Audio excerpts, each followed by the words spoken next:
Oke, bismillah. Assalamualaikum warahmatullahi wabarakatuh. Alhamdulillah, wassalatu wassalamu ala rasulillah. Bertemu lagi di pertemuan kedua untuk sorof karena 1 jam bersama saya Abdullah Taufik Nur Majid. Oke, kali ini apa yang akan kita bahas di dalam pertemuan untuk kedua ini? Mari kita lihat di PDF yang ada di hadapan kalian semua. Dan sebelum kita masuk ke pelajaran, hal yang paling utama adalah berdoa. Bismillah, Rabbana syrah lana sudurana wa yassir lana umurana wahlul 'uqdatam min alsinatina yafqahu aqwalana. Baik, kita mulai. Setelah sebelumnya kita bahas secara ringkas perbedaan antara nahwu sorof. Nahwu itu adalah terkait dengan membentuk sebuah kalimat, dan sorof itu membuat sebuah kata. Misal kita mempunyai sebuah kata faham, maka dirubah menjadi telah faham, sedang faham, orang yang memahami, barang yang difahami, tempat memahami, waktu memahami, dan semacamnya. Maka untuk yang pertama kali dibahas dalam sorof sebelum masuk ke situ adalah terkait dengan dhamir. Ya, dhamir. Tulisannya seperti ini di samping kanan atas, dhamir. Apa itu dhamir? Dhamir adalah kata ganti. Seperti dia, mereka, kemudian ada kamu, saya, kami, dan semacamnya. Kalau kita lihat di kotak ini, di bagian kanan samping ini adalah jenisnya atau ya contohnya. Kemudian di sini paling atas adalah artinya, arti dari kata ganti tersebut. Kemudian di sini adalah perubahannya. Dimulai dari yang paling pertama, dhamir barizun munfasilun adalah sebuah kata ganti. Baris yaitu tertulis. Ini ada tulisannya nih, huwa, huma, hum, hiya, huma, hunna, kayak gitu. Lawan dari kata baris sendiri adalah mustatir, dan itu tidak dibahas dalam sorof, tapi dibahas dalam nahwu. Karena sorof yang terlihat dan berubah-ubah, ini ada huwa sampai ada nahnu. Dalam bahasa Arab sendiri, dhamir itu nanti jumlahnya adalah 14. Normalnya ada 14 dhamir, dan itu adalah sebuah kelebihan bahasa Arab, di mana setiap katanya terperinci. Maka kenapa Quran menggunakan bahasa Arab? Ya karena salah satunya adalah karena terperinci bahasanya. Maka akan susah untuk diselewengkan, akan susah untuk diganti maksudnya. Kemudian ada munfasil, maksudnya adalah terpisah dengan kata sebelumnya.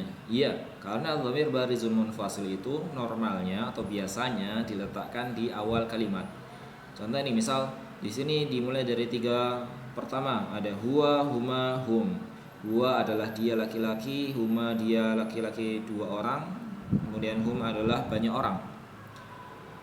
Biasanya diletakkan di awal kalimat. Nanti kalau misalnya sudah masuk ke dalam nahwu, kita masukkan ke dalam sebuah kalimat. Contoh, dia adalah Musa, maka kalimatnya adalah huwa Musa, huwa Ali, huwa tabib, huwa ustaz. Kalau misalnya 2 orang, contoh ada Musa dan Harun, kita ingin memperkenalkan mereka berdua, kita bilang huma Musa wa Harun. Kalau misalnya banyak, kita bilang hum Musa wa Harun wa Isa wa Yahya wa Yusuf, dan seterusnya. Berikutnya ada hiya, yang artinya untuk perempuan, hiya, huma, dan hunna. 1, 2, dan 3 banyak. Kemudian ada anta, antuma, antum, kamu laki-laki, 2 kamu laki-laki, kemudian kalian laki-laki. Anti, antuma, antunna, ini untuk yang perempuan, 1, 2, dan 3. Ana artinya adalah saya, nahnu adalah kami. Ini wajib dihafal. Biasanya kita nadakan. Contohnya seperti ini nih. Huwa huma hum, hiya huma hunna, anta antuma antum, anti antuma antunna, ana nahnu. Seperti itu contohnya. Contoh misal lagi. Sekali lagi. Huwa huma hum, hiya huma hunna, anta antuma antum, anti antuma antunna, ana nahnu. Ini adalah dhamir yang wajib dihafal. Ini kalian hafal semuanya, ini semua dhamir ini wajib dihafal 14 ini, karena itu adalah yang paling mendasar. Kemudian Berikutnya nanti afwan. Ini pakai yang ini aja, sama sih. Nah, berikutnya adalah ini dari dhamir barizun munfasil. Berikutnya kita mau membahas terkait dengan pemilik sebuah barang. Jika pemiliknya tersebut adalah sebuah kata ganti. Contoh seperti ini. Kita pengen bilang bolpennya atau bolpenku, bolpen kami, bolpen dia. Bagaimana ngomongnya atau bagaimana mengucapkannya dalam bahasa Arab? Kita lihat di sini ada al-ismu kemudian ditambah dengan dhamir. Al-ismu maksudnya adalah barangnya, dhamir itu kata ganti yang menjadi pemilik barangnya. Contoh, huwa, huma, hum akan berubah menjadi huwa berubah menjadi hu. Huma masih sama, hum masih sama. Jadi kalau di atas ini adalah munfasil, kita tadi sudah bilang ini adalah munfasil, terpisah dengan kata sebelumnya. Kalau yang bawah itu muttasilun, nyambung dengan kata sebelumnya. Anda melihat kan di sini tersambung ya. Kitab ditambah dengan hu disambung. Kitabuhuma disambung kitabuhum. Walaupun pengucapannya sama, di sini huma dan di sini huma, di sini hum dan di sini hum, tapi dari jenisnya berbeda. Di sini munfasil, kalau yang bawah ini adalah muttasil, nyambung. Buktinya kan huwa beda, huwa ini sini hu. Kita lihat setelahnya, hiya huma hunna. Apa yang berubah? Yang berubah adalah di bagian hiya. Hiya berubah menjadi kitabuha. Hiya dirubah menjadi ha. Kemudian ada anta, antuma, antum dirubah menjadi ka. Anta, ka. Antuma, kuma. Antum, kum. Anti, ki. Antuma dirubah menjadi kuma. Antuna berubah menjadi kunna. Ana dirubah menjadi ya sukun. Dan di sini akan terjadi sebuah penyesuaian harokat. Setiap barang yang ditambahkan kata pengganti aku, maka barang tersebut diakhiri dengan kasroh, menyesuaikan harokat ya-nya. Ada kolamun berubah menjadi kolami, ada maktabun berubah menjadi maktabi, dan begitu seterusnya. Kemudian ada nahnu adalah kitabuna. Untuk lebih jelasnya, mari kita praktekkan. Misal, contoh praktek. Yuk kita praktek. Di sini ada kata apa ya? Contoh faslun. Nah, faslun mau kita tambahkan dhamir. Gimana caranya? Antum lihat di situ, ketika di situ ada tanwin, faslun tanwin, maka tanwinnya harus dihilangkan. Yang tersisa adalah cuman dhammah saja. Dimulai dari huwa faslu, kemudian ada fasluha, kemudian ada fasluhum, kemudian ada salah. Ini huma.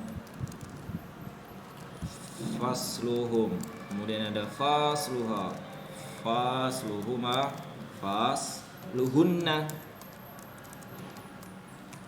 Kita tinggal kalau misalnya belum hafal, kita boleh kok ngeliat di sini.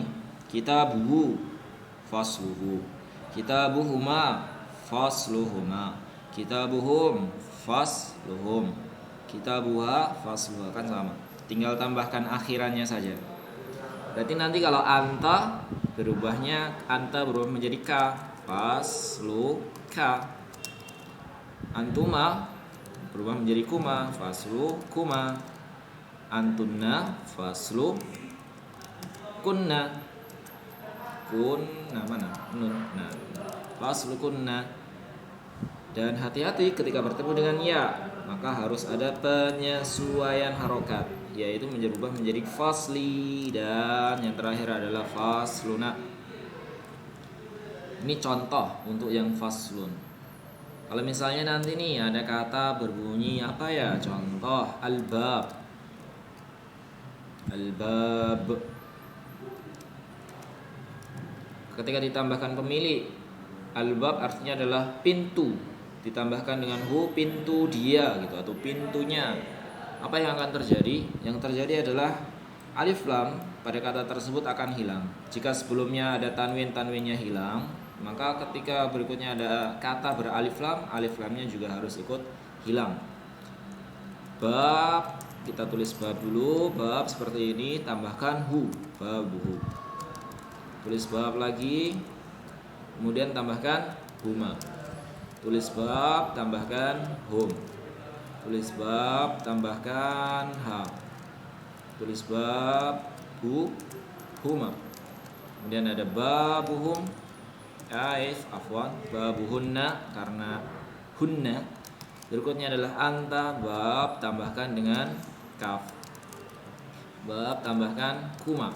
Bab tambahkan kum. Mana kum? Kum.